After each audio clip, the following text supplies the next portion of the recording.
శ్రీ శ్రీ శ్రీ మర్యాద రామన్న తీర్పు కథలు. మర్యాద రామన్న ఎవరంటే, ఒకానొక దేశాన్ని తన యుక్తితో బుద్ధిబలంతో జయించిన వీరుడు మర్యాద రామన్న. మర్యాద రామన్న తీర్పులు చెప్పే కథలు ఎన్నో ఉన్నాయి. వాటిలో ఫేమస్ అయిన కథలను మీకోసం కుకు ఎఫ్ఎం ఎక్స్క్లూజివ్గా అందిస్తోంది. అంతేకాదు, ఈ ఆడియో కథలో నీతి వాక్యాలు, అలాగే మర్యాద రామన్న తీర్పు చెప్పిన విధానం అబ్బురపరిచేలా ఉంటుంది. కొన్ని తీర్పులు, తగాదాలు రామన్న అప్పట్లో ఎంత బుద్ధిబలం ఉపయోగించి చేశాడా అని అనిపిస్తుంది. దేవతలు, ఋషులు, ఆఖరికి శత్రువులు సైతం ఆశ్చర్యపోయేలా తీర్పిచ్చాడు రామన్న. అసలు ఈ రామన్న ఎవరు? మర్యాద రామన్న అనే పేరు ఎలా వచ్చింది?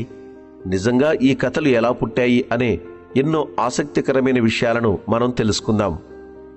ఒక గోవులు కాచుకునే సామాన్యమైన వ్యక్తి అసాధారణమైన జ్ఞానాన్ని ఎలా సంపాదించాడు అనేది చాలా ఆసక్తికరం.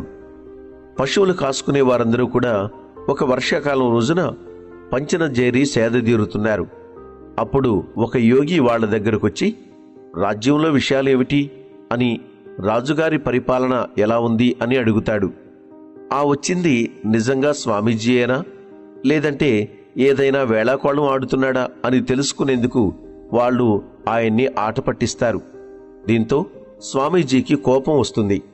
అయినా కూడా తమాయించుకొని అందులో బసవయ్య అనే అతని పరిస్థితిని వివరిస్తాడు. నీకు ఇప్పటికే 5 సంతానం కలిగి చనిపోయారు కదా, 6వ సంతానం నిలుస్తుందా లేదా అని ఎదురు చూస్తున్నావు అంటాడు. దీంతో అందరూ స్వామీజీ కాళ్ల మీద పడి శరణు వేడుతారు. అప్పుడు ఆ స్వామీజీ బసవయ్యను తీక్షణంగా చూసి, నీకు కలిగే సంతానం మతిస్థిమితం లేకుండా పుడుతుందని, కాని యుక్త వయస్సు వచ్చేసరికి జ్ఞానాన్ని సంపాదిస్తాడని చెప్తాడు. దీనికి అక్కడున్న వారందరూ ఆశ్చర్యపోతారు. బసవయ్యకి నవ్వాలో ఏడవాలో కూడా అర్థం కాదు. తనకు సంతానం లేదని ఇన్నాళ్లు బాధపడుతుంటే బిడ్డ పుట్టబోతున్నాడని ఆనందపడాలా, లేదా ఆ బిడ్డకు మతిస్థిమితం లేదని చింతించాలో అర్థం కాదు. ఏదేమైనా కాలమే నిర్ణయిస్తుందని, అంతా ఈశ్వరుడి ఇష్టపూర్వకంగానే జరుగుతుందని నమ్మి అక్కడి నుంచి వెళ్ళిపోతాడు. ఆ తర్వాత బసవయ్య భార్య పండంటి బిడ్డకు జన్మనిస్తుంది. బాలుడు పెరిగి పెద్దవాడవుతూ ఉంటాడు. కాని నోట్లో నుంచి ఒక్క మాట కూడా మాట్లాడలేకపోతాడు. అలాగే నత్తిగా కొంచెం మాట్లాడుతూ తింగర పనులు చేస్తుంటాడు. ఊర్లో అందరూ కూడా బసవయ్య పుత్రుడికి మతిస్థిమితం లేదని నిర్ధారణకు వచ్చేస్తారు. బసవయ్య ఆ పిల్లాడికి రామన్న అని పేరు పెడతాడు. కాని రామన్నకి ఏమీ రావు అన్న సంగతి ఊరంతా తెలిసిపోతుంది. ఊర్లో అందరూ ఆ పిల్లాణ్ణి చూసి జాలిపడతారు. అంతేకాదు, వాడు చేసే పనులన్నీ తింగర పనుల కిందే లెక్కగట్టి తీసిపారిస్తుంటారు. అలా రామన్న జన్మించి మతిస్థిమితం లేకపోయినా కూడా ఎవ్వరికీ హాని కలిగించడు. ఆకలి వేస్తే అన్నం కావాలి అని కూడా అడగలేడు. అంత అమాయకుడు రాజ్యానికి రాజు ఎలా అయ్యాడు? పెద్దవాళ్లు, దేవతలు, కింపురుషులు, గంధర్వులు, దేవేంద్రాదులు సైతం ఆశ్చర్యపోయేలా తీర్పులు ఎలా ఇచ్చాడు అనేది చాలా ఆసక్తికరంగా ఉంటుంది. అందుకే మర్యాద రామన్న కథలు ఎంతో ప్రాచుర్యాన్ని సంపాదించుకున్నాయి. మర్యాద రామన్న పెరిగి పెద్దవాడు అయిన తర్వాత జ్ఞానోదయం ఎలా అయింది? అసలు మర్యాద రామన్న రాజుగా ఎలా మారాడు? ఇలాంటి ఆసక్తికరమైన విషయాలు తెలుసుకోవాలంటే తదుపరి ఎపిసోడ్స్ వినాల్సిందే.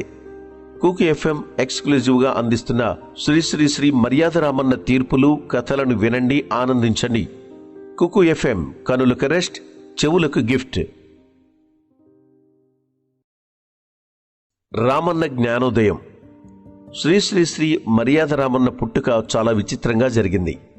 ఒక స్వామీజీ చెప్పినట్లుగానే రామన్న మతిస్థిమితం లేని బాలుడిగా పుట్టాడు. రామన్న తండ్రి బసవయ్య, ఆయన భార్య ఇద్దరూ కూడా ఆ పిల్లవాణ్ణి అత్యంత గారాబంగా పెంచుకునేవారు. ఎక్కడికి వెళ్లనిచ్చేవారు కాదు. అతడికి మాటలు సరిగ్గా రాకపోయినా సరే వాళ్లమ్మ అన్నీ తానై దగ్గరుండి చూసుకునేది. ఒకరోజు రామన్న పరిస్థితి చూడలేక స్వామీజీ దగ్గరకు తీసుకుని వెళ్తాడు బసవయ్య. స్వామీజీ రామన్నను చూసి, ఎప్పుడైతే రామన్న యుక్త వయసుకు వచ్చి 9 గొర్రెలకు యజమాని అవుతాడో అప్పుడు మతిస్థిమితం పోయి మామూలు మనిషి అవుతాడని చెప్తాడు. ఆ మాటలకు బసవయ్య కూడా సరే అని అంటాడు. అయితే ఈలోగా 9 మేకల్ని కొనేస్తే తెలివి వచ్చేస్తుందని, ప్రతి చోట మేకలను కొనేందుకు వెళ్తాడు. కాని 9 మేకలు మాత్రం ఒకేసారి దొరకవు. ఏదో ఒక విషయంలో అడ్డు తగులుతూనే ఉంటుంది. ఇలా ఉండగా ఒకరోజు రామన్న తండ్రి బసవయ్య పశువులకు వైద్యం చేయడానికి పొరుగురు వెళ్తాడు. ఆ ఊర్లో మేకల్ని చూస్తూ వాటికి మందులిస్తూ ఉంటాడు. అక్కడ రామన్న ఒక రచ్చబండ మీద కూర్చొని మట్టి ముద్దలతో ఆడుకుంటూ ఉంటాడు. అది చూసిన ఊరి సర్పంచ్, అక్కడ కూర్చునే అర్హత ఎవరికీ లేదు, దిగు అంటూ ఆ పిల్లవాడిపై అరుస్తాడు. కాని పిల్లవాడు మాత్రం అస్సలు పట్టించుకోడు. దీంతో బసవయ్య అతడు నా కొడుకే అని మతిస్థిమితం లేదని చెప్తాడు. అయినా కూడా వినకుండా ఆ ఊరి పెద్ద కొరడా దెబ్బలు కొట్టాల్సిందే అంటూ మొండిగా దండన విధిస్తాడు. ఈలోగా అక్కడ ఉన్న 9 మేకల్ని చూస్తాడు రామన్న. వాటిని చూడగానే ఏదో వెలుగు అతనికి కనిపిస్తుంది. వెంటనే ఆ యజమానితో, అయ్యా, ఇది మీరు కూర్చున్నప్పుడు మాత్రమే తీర్పు చెప్పే స్థలం. మిగతా సమయం అంతా కూడా బాటసారులకు సేదతీర్చే చెట్టు, బండ మాత్రమే. ఇక్కడ చెట్టు పైన కాకిని చూశారా? అది స్వేచ్ఛగా ఎగురుతూ ఈ బండపైన రెట్టవేస్తోంది. దాన్ని మీరు దండించగలరా చెప్పండి? పసిపిల్లలు దైవంతో సమానం. అలాంటి వారు ఏది చేసినా కూడా మీకు కోపం రాకూడదు అని ధర్మం గురించి చెప్తాడు. ఇది విన్న ఊరి వారందరూ ఆశ్చర్యపోతాడు. బసవయ్య మతిస్థిమితం లేదని చెప్పాడు, కాని పిల్లవాడు మాత్రం ధర్మపన్నాలు చెప్తున్నాడని నోళ్లు నొక్కుంటారు. ఆ యజమానికి ఇంకా పట్టరాని కోపం వస్తుంది. కొరడాతో ఆ పిల్లవాడికి దండన విధిస్తాడు. రామన్న ఆ దెబ్బలు తట్టుకొని నిలబడతాడు. అప్పుడు గుళ్ళో పూజారి వచ్చి సర్పంచ్ని బాగా తిట్టి ఆ పిల్లాడి దెబ్బలకు మందు రాస్తాడు. బసవయ్య ఆ రోజు సాయంత్రం రామన్నను తీసుకుని ఇంటికి వెళ్లి భార్యకు జరిగింది చెప్తాడు. భార్య ఆశ్చర్యపోతుంది. పిల్లాడి ఒంటిపై గాయాన్ని చూసి తల్లడిల్లిపోతుంది. ఇలా రామన్నకు జ్ఞానోదయం అవుతుంది. వెంటనే బసవయ్య ఆ మేకలను తీసుకుని వచ్చి దానికి రామన్నని యజమానిని చేస్తాడు. వాటిని అడవిలో మేపుతూ రామన్న కాలం గడుపుతూ ఉంటాడు. తను మామూలుగానే ఉంటాడు. కాని ఎవరైనా ఏదైనా సహాయాన్ని అడిగినా, తన జోలికి వచ్చినా, ఏదైనా సమస్య వచ్చినా కూడా నోరు విప్పి తను అనుకున్నది చెప్తుంటాడు. అది విన్నవాళ్లు చిన్న వయసులోనే ఇతనికి ఇంత జ్ఞానం ఎలా అబ్బిందని ఆశ్చర్యపోతుండేవారు. ఒకరోజు ఊరిలో ఒక పేద జంటను అమానుషంగా చెట్టుకు కట్టేసి కొట్టడం అనేది రామన్న చూస్తాడు. తన తండ్రితో పాటుగా అక్కడికి వచ్చిన రామన్న జరుగుతున్నదేమిటని అందరినీ ప్రశ్నిస్తాడు. దానికి ఊరిలో వారందరూ కూడా భూత వైద్యుణ్ణి చూపించి, వీరిద్దరూ చిన్నపిల్లలకు చేతబడి చేస్తున్నారని ఈ వైద్యుడు చెప్పాడని, ఇప్పుడు వీరి దగ్గరున్న మంత్రశక్తిని హరింపజేసి వారిని ఇక్కడే సజీవంగా దహనం చేయాలని ఊరు నిర్ణయించిందని చెప్తారు. దీంతో రామన్నకు ఏం చేయాలో పాలుపోదు. అప్పుడు ఒక ఉపాయం పన్నుతాడు. ఊరందరూ నా మాటలు వింటాను అంటే ఒక విషయం చెప్తాను అంటాడు. దానికి ఊరి పెద్దలు సరే అంటారు. వీరిద్దరూ పిల్లలపై చేతబడి చేస్తున్నారని మీరు శిక్షించాలని అనుకుంటున్నారు కాబట్టి వారి మంత్రాలు నాపై ప్రయోగిస్తే నేను ఊరి కోసం చావడానికి సిద్ధంగా ఉన్నానని అంటాడు. కాని నాది ఒక ఆఖరి కోరిక ఏమిటంటే, వారు నాపై మంత్రాలు ప్రయోగిస్తే నేను చనిపోయాక వారిని ఊరి నుంచి పంపించేయమని చెప్తాడు. అప్పుడు చేతబడి మన ఊరిలో ఇంకో పిల్లవాడికి అంటకుండా ఉంటుందని అంటాడు. దానికి ఊరి పెద్దలు సరే అంటారు.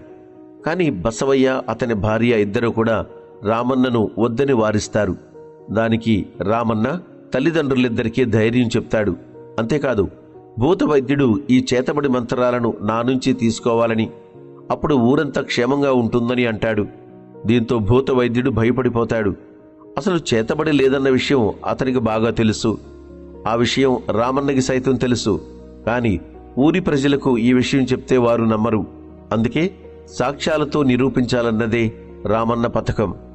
వెంటనే ఆ చెట్టుకు కట్టేసి ఉన్నవారి దగ్గరికి వెళ్లి నిమ్మకాయలిస్తూ వారితో రహస్యంగా, మీరు గాల్లో ఏదో ఒక మంత్రం చదవండి, నేను చేతబడి నాపైకి వచ్చినట్లుగా నటిస్తాను, అప్పుడు మీరు క్షేమంగా తప్పించుకోవచ్చని చెప్తాడు. దీనికి వాళ్ళు నిమ్మకాయలు తీసుకుని గాల్లో ఏవేవో మంత్రాలు చెప్తుంటారు. ఈలోగా రామన్న ఎవరికీ కనిపించకుండా కుంకుమ కలిసిన నిమ్మకాయ బద్దని నోట్లో పెట్టుకుని నోట్లో నుంచి రక్తం వచ్చినట్లుగా నటిస్తాడు. ఇది చూసిన జనం రామన్నపై చేతబడి జరుగుతోందని పూర్తిగా నమ్ముతారు. ఈ భూత వైద్యుణ్ణి మంత్రం చదివి రామన్న నుంచి ఆ మంత్రాలన్నీ లాక్కోమని చెప్తారు. దానికి భూత వైద్యుడు కూడా ఏవేవో మంత్రాలు చదువుతూ నటిస్తుంటాడు. కాసేపటి తర్వాత రామన్న ఉలుకు పలుకు లేకుండా పడిపోతాడు. దీంతో రామన్న చనిపోయాడని అనుకుని ఈ దంపతుల్ని వదిలేస్తారు. వాళ్ళు అడవిలో నుంచి పారిపోతారు. వాళ్ళు వెళ్లడాన్ని గమనించిన రామన్న ఒక్క ఉద్దుటన పైకి లేచి నోట్లో నుంచి వచ్చిన రక్తాన్ని తుడుచుకుంటూ ఊరి పెద్దలతో మాట్లాడతాడు. అందరూ ఆశ్చర్యపోతారు. అంతేకాదు, భూత వైద్యుడు చేసింది నాటకమని, అస్సలు ఇక్కడ చేతబడి అనేది ఎవరూ చేయలేదని చెప్తాడు. నేను వారి దగ్గరికి వెళ్లి చెప్పిన మంత్రాన్నే వాళ్లు చదివారని, వాళ్లు నిర్దోషులు అని అంటాడు.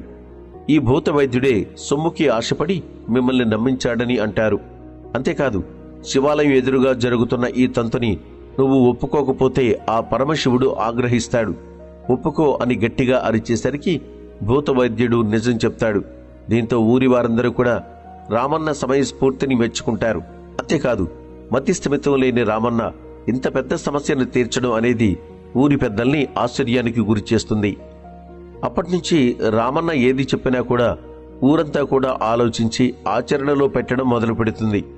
ఇలా కొన్నాళ్లు గడిచిన తర్వాత రామన్న అడవి జాతి మనుషుల చేతికి చిక్కుతాడు. నరమాంసం తినే ఈ జాతి వాళ్లు రామన్నను ఏం చేశారు, అక్కడి నుంచి తనను తాను ఎలా కాపాడుకున్నాడు అనేది చాలా ఆసక్తికరంగా ఉంటుంది. నెక్స్ట్ ఎపిసోడ్లో వినండి, ఆనందించండి. వింటూనే ఉండండి కుకే ఎఫ్ఎం. కనులకు రెస్ట్, చెవులకు గిఫ్ట్.